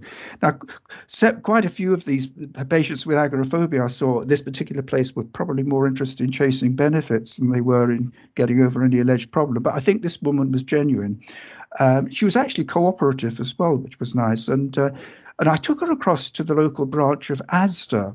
And we were in the foyer, and I asked to go into the store to get one or two things, and then meet me in by the magazine racks in the foyer. I went into the store, got one or two things, came out, and I saw a woman by the magazines, and I wasn't actually sure whether it was my patient or not. And this was an error on my part. I mean, I was just lack of observation. You know, I should have taken more note of what the woman was wearing, what she looked like. But the age seemed right, so I just went up to her, and I kind of convinced myself that I was just being a bit neurotic, and of course it was the patient. So I said, "Oh, how's it going?" And she said, "Fine." I said, "Right, I'd like you to now go down to the end of the precinct and go into John Menzies." That was a store at the end of the precinct. Wander around there for about 5 minutes and then report back to me here. So she toddled off in the direction of John Menzies, and then returned about 2 minutes. 2 minutes later, and certainly not 5, to say that Menzies was closed. And just at that point, the real patient, came out of Asda and joined me. So this was a complete stranger I'd sent on this kind of task. I wonder what they were thinking. And she'd Weird carried man, it's just having to go to John Menzies. and she'd carried it out, you know. I mean, it was extraordinary. I was wearing a suit, and it was one of those sort of places where people wearing suits are usually only people going to court, you know. But it was extraordinary. I mean, I don't know what was in her mind, you know. I wonder how far I could have gone with it, you know. If I'd said, "Okay, now I'd like you to come get some champagne and come round to my place and make love tonight." Whether you know, the degree of compliance was incredible. There you Say go. something with enough Anyway, confidence, most people will do something, right? The final thing is, I was in a difficult position because I had the two of them there, and obviously I couldn't say to the patient, the stranger, "I'm sorry, I've mistaken you for this patient I'm treating for agoraphobia." So I just said to her, "Sorry, some mistaken identity," and sort of smiled sheepishly, and she smiled back and just walked off, you know. But that was an extraordinary thing. How bizarre. Yeah. I love it. I'm going to try that. I'm going to try that next time in Sainsbury's. Yeah. Come to some random. Did you charge her for your time? Right, you're cured. See how good I am? It was actually a potentially dangerous situation because let's say she'd had a kind of jealous or violent partner or something lurking around, you know. You could imagine this person, "Hey pal, who do you think you're bossing about?" You know, the next thing, a couple of fists are flying in my face. Or, I mean, she could have gone to the police or something. Or let's say that she's seen a security man in the precinct, said, "I'm sorry, I'm being harassed by that man over there," you know. And the next you know, I'm being taken in for questioning or something. Oh my lord! But I think that just goes to show you say something with enough confidence and the level of compliance that will happen. Yeah. Brilliant! Oh Absolutely dear. brilliant. Yeah. So talking on, you know, UFO phenomena. What do you make of Rendlesham? I mean, that is a whole quagmire of weirdness, isn't it? That's right. Yeah. I went down to Rendlesham Forest years ago. I think it was I can't remember the year now. First of all, I found the stories about the 1980 events a little bit confusing because there are so many sort of variations and claims and counterclaims, this sort of thing. But what intrigued me was I'd heard from a source that people were spending, you know, people with an interest in sort of these sorts of phenomena were kind of making pilgrimages to the forest and going there maybe at night and were having strange experiences. Yeah, and we've had one, haven't we, Rich? Yeah. We'll tell you about that after. Right. I'll be interested to hear that. But so I was intrigued by that. And of course, skeptics would say that maybe it's suggestion, you know, people are keen to experience things and they're going down there at night and they're misinterpreting things and or even inventing stories and so on. But I went down there, I spoke to some people, I was subsequently in touch with other witnesses. And one of the reports that was interesting, and I got this from a number of people, seemingly independently experiencing, was they'd be walking through the forest. Mainly, this was an eastern part of the forest, around the area where the 1980 events had occurred, or supposedly occurred, and hot or warm stones would fall down beside them. And I got this report from about 6 or 7, but they're mentioned in zones of strangeness, And I thought that was very intriguing, a sort of poltergeist type phenomenon. And I wondered whether with these phenomena, I mean, whether they're related to the Rendlesham Forest incident, so-called, or whether they're not. I don't know. But a lot of the reports I received from the witnesses I spoke to could be attributed, if you're looking at it skeptically, to maybe tiredness or misperception. Seeing figures in a lot of these trips I think people were making were at night. And if you could imagine people, maybe if you're tired, sleep deprived or something, you could maybe see something in the corner of your eye, or misjudge time and so on. So some of these experiences could be interpreted that way. There were also photographic anomalies I was shown, which again could be interpreted to the use of cameras in circumstances where they're not really supposed to be meant to be normally used. But the story about the stones was very interesting because it was a physical phenomenon, and it was reported to me by a number of different people, and they seemed credible. And it seemed unlikely that it was due to hoaxing, because if for several different people to have had this experience over a period of time, it would have been very concerted hoaxing and taking up an awful lot of time. So it did seem to me probably a genuine manifestation. But what was your own experience at Rendlesham? Richard, take it away.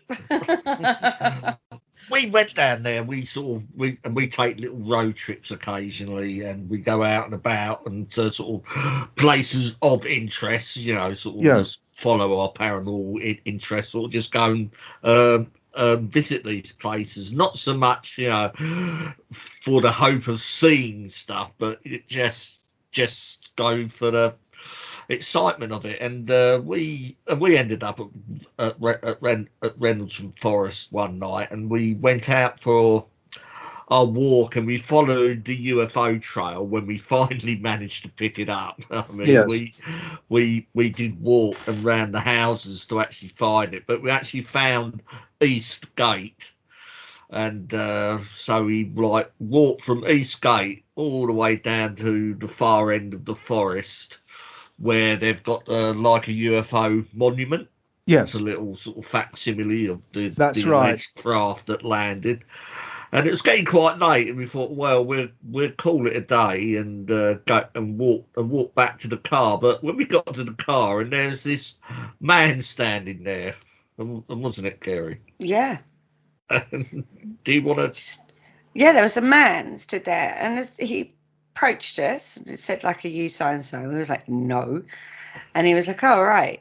Now it must have looked a bit weird because there's like a girl with two men coming out of the forest in the middle of the night. And then he went on to tell us. He went on and told us in great detail some of the weird stuff that had happened in that area.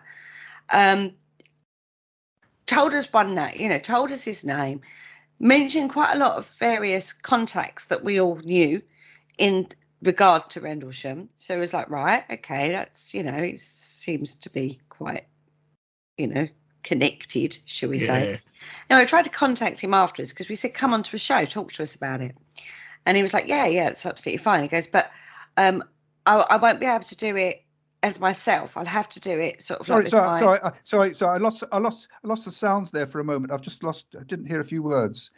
Oh, yeah. So he said he was going to come onto a show, but he'd have to have his voice disguised because he'd have people after him. So it was like, right, okay, well that's okay. We can do that. And the other guy that was with us, Mr. Andy Mercer, he was with us, and he was in contact with him for a little while after we'd met him in the forest, and literally disappeared. Absolutely no trace of him at all. Can't find him. Can't find any. He won't reply to emails. All his social medias have been disconnected. Everything's really strange. But he was telling us about fires. There was like a spat of fires. And then he talked about this weird sort of like very skinwalker-esque kind of creature that had been sighted crossing the road between the forest and the army place, like the RAF place there. Yeah. And, all of these things were happening beyond and after the actual incident, the big incidents that was supposed to happen there. He talked about a lot of different phenomena that was going on in that area. That's Yeah, right. it's a funny one, because but there was a couple of sort of things he was doing because Rendlesham Forest. I mean, it does have a sort of a bit of a legend of a shuck monkey actually inhabiting the forest, and a shuck monkey is sort of it's along the same sort of law as the black shuck. Yes. Yeah, and The forest itself isn't terribly old, is it? I think it was it was created, was it? I've mentioned this in, was it in the early 20th? I got the 1920s or 30s or something. yeah, I can't because remember. it's a pine forest, isn't it? You look at it, Yes, it's it's a yes, managed pine forest. yes. It wasn't what I expected when I went there. I kind of imagined an old forest, and it Like, wasn't. It's a managed forest, isn't it? Managed forest, isn't it? Yes. Yeah. Yeah. Again, a managed forest rather than anything else. But you get so many stories come out of that particular area, Yeah. and whether or not that's bouncing off the back of the Rendlesham UFO incident, that has been, like you say, so many counterclaims and claims and counterclaims. It's just a quagmire of who knows whose story, right? Do you know what I mean? That's right. It's one of I've those. tended to kind of almost give up on it now and take Mm. more interest in the kind of things you're mentioning, Yeah. these ongoing phenomena, rather than precisely what happened back in 19. I mean, it's very confusing because even this Charles Halt's position, people often refer to him as the deputy base commander, but the word base commander had a different, it sounds, you'd think from that being a deputy base commander that he's second in charge of the whole operation there. yeah, But he wasn't. He was actually the second in charge of a department known as the Combat Support Group. So in other words, he wasn't number two in the whole chain of command. And they eventually, I think the United States Air Force stopped calling base commanders because of perhaps because of that ambiguity. And people get that I think they misunderstand that. They think that maybe Hawke was the second in command of the whole thing.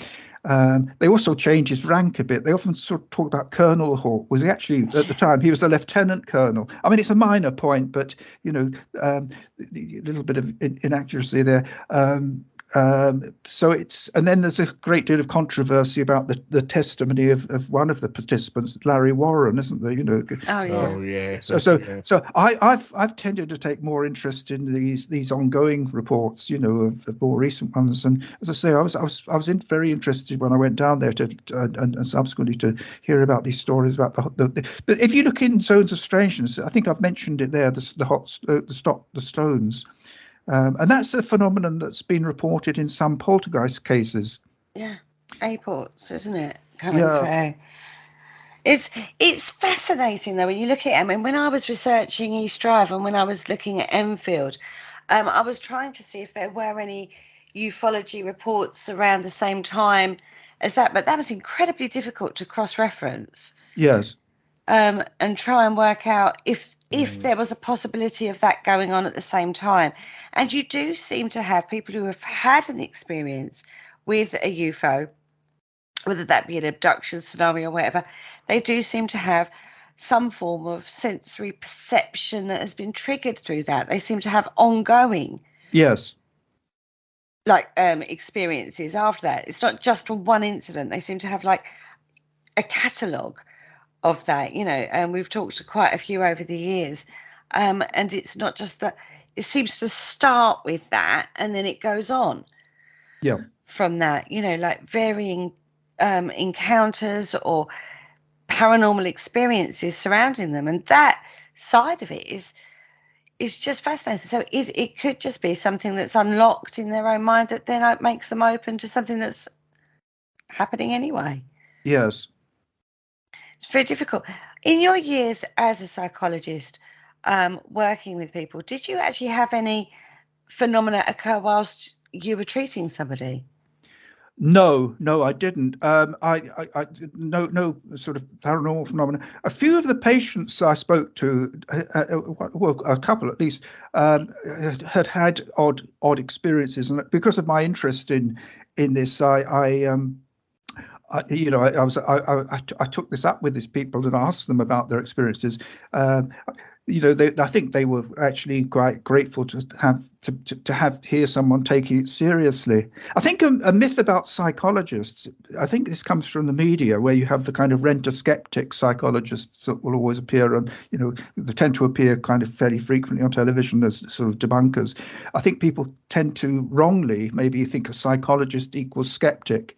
I had a phone call from a journalist once. He wanted a quote about something or asked me about some report, and he was a bit taken aback when he discovered that although I'm a psychologist, or I was a psychologist, that I actually take these phenomena seriously.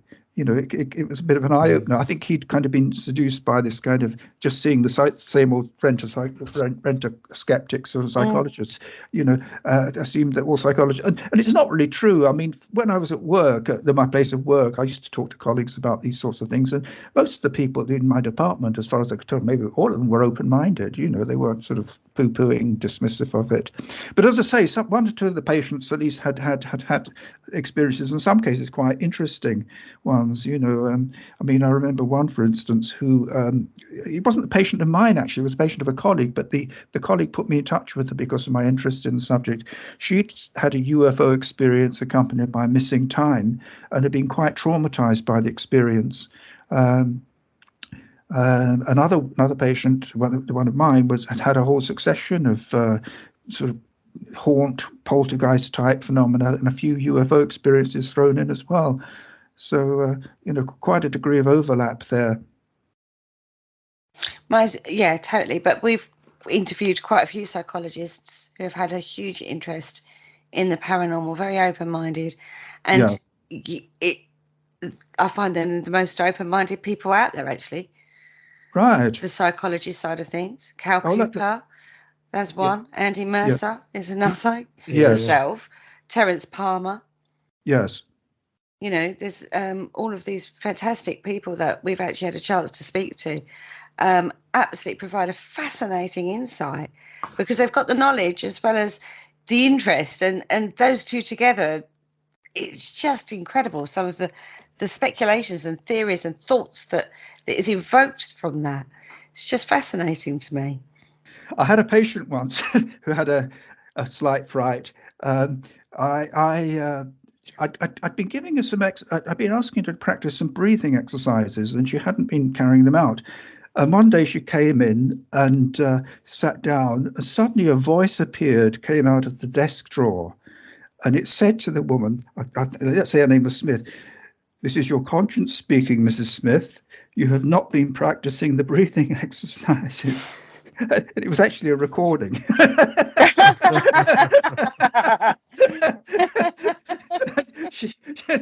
She sort of looked aghast for a moment, and I pulled open the drawer and she saw the machine or something and laughed.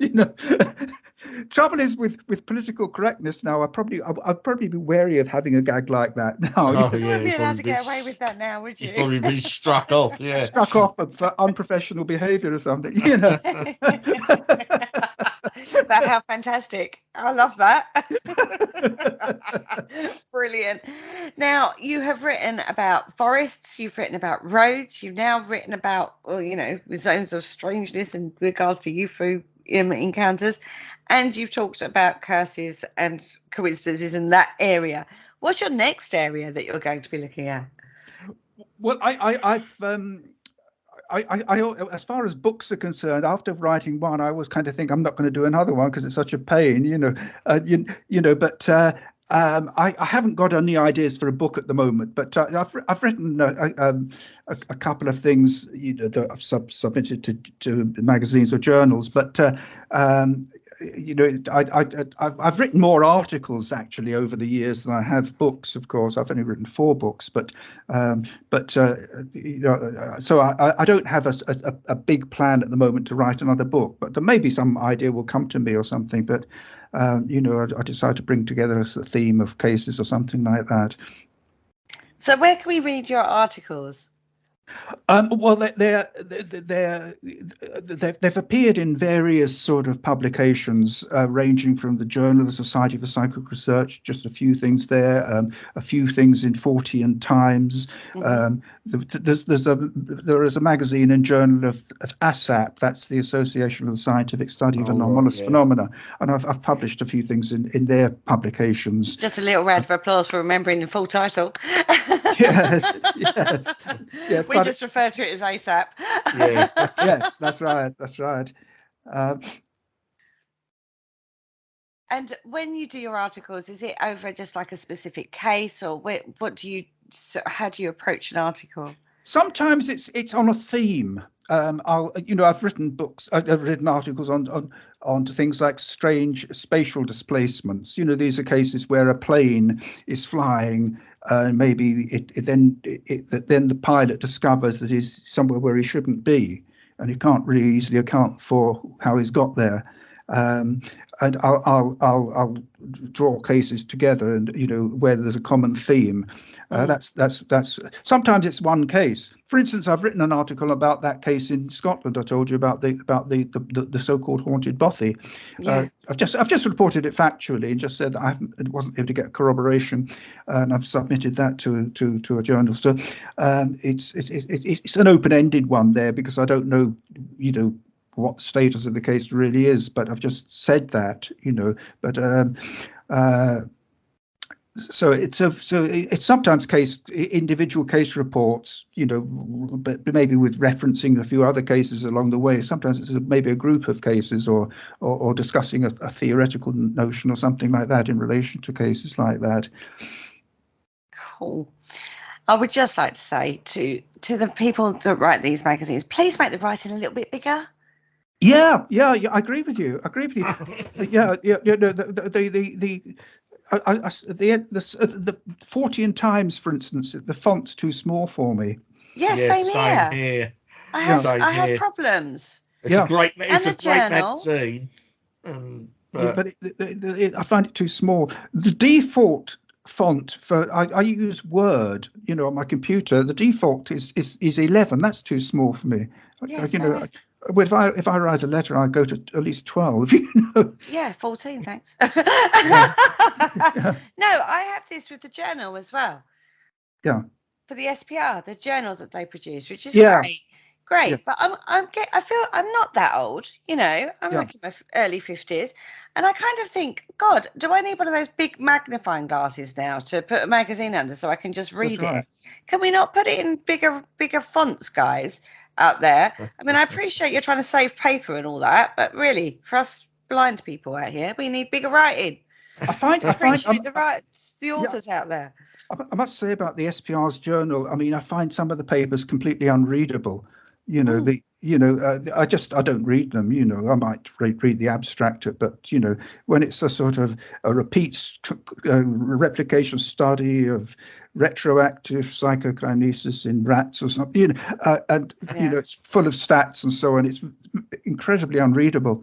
I mean, there's some stuff in there, you get nice articles that are really interesting, but I find that sort of thing can be, I just bypass it. It's the same with the conferences. I've been over the years to a number of conferences, the SPR, and some of the talks are dreadful, particularly by PhD students. Because it's often some kind of narrow type of area, and this is all very subjective. I'm not saying they're by any objective criteria these talks are poor. It's just my estimation of them. But I think sometimes some things are better, perhaps, not even bothering making a talk from it. And if people want to read the stuff, just print it somewhere. But I find if it's very, very sort of narrow the subject with loads of stats and so on, it doesn't make for a very easy lecture.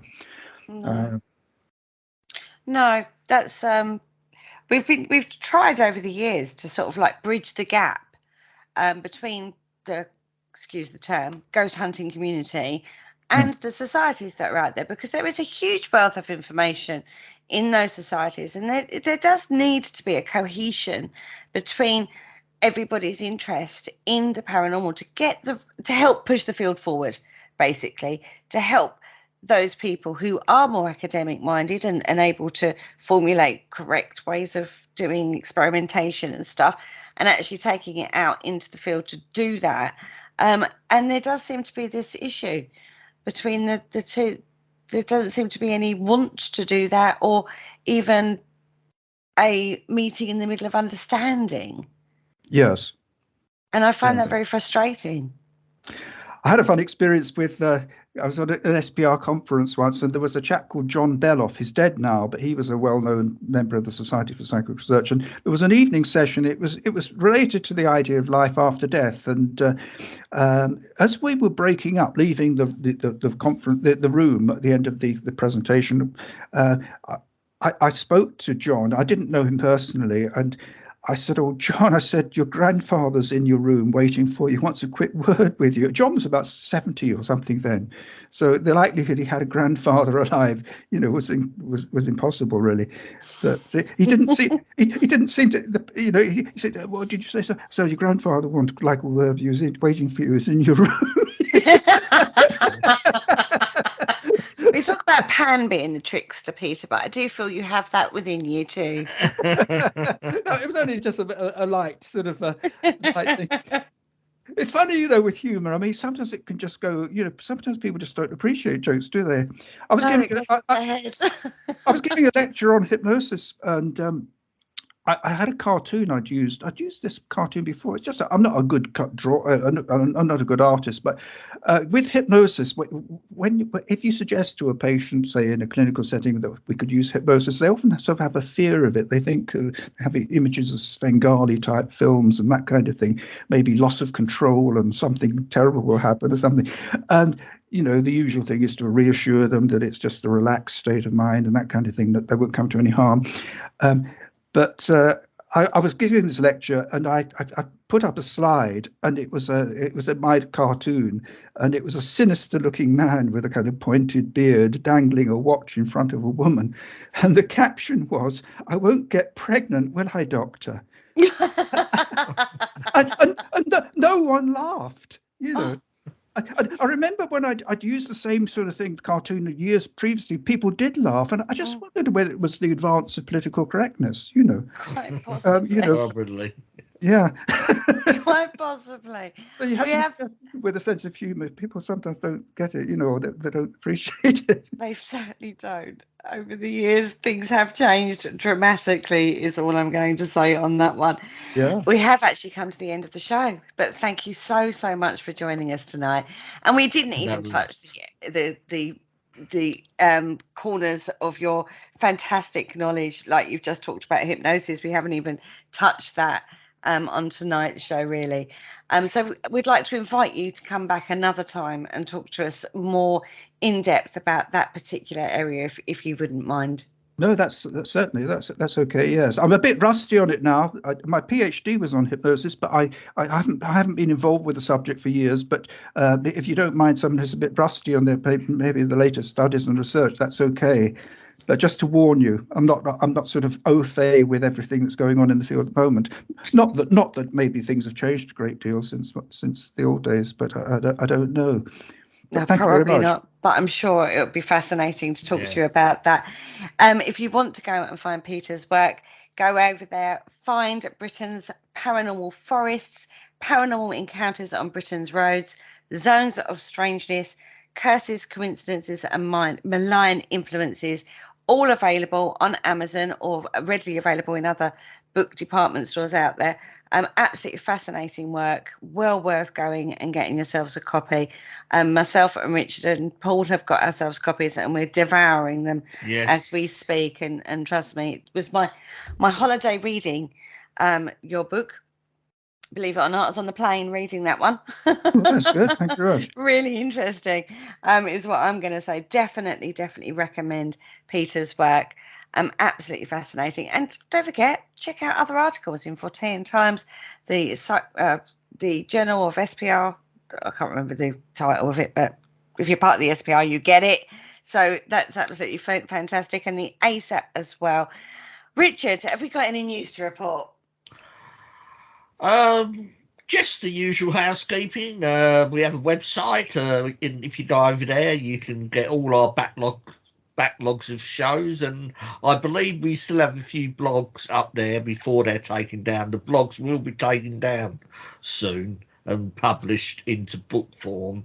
So yeah, so if you want to catch them, you can get over there, and that's about it, really. Yeah, that's www.paranormalconcept.com. On that note, I'd like to say thank you so much, Peter, once again for joining us Not at all. tonight. Yeah, thanks, Peter. Thank you very much. We'll be back with you next week. Say goodbye, guys. Goodbye, guys.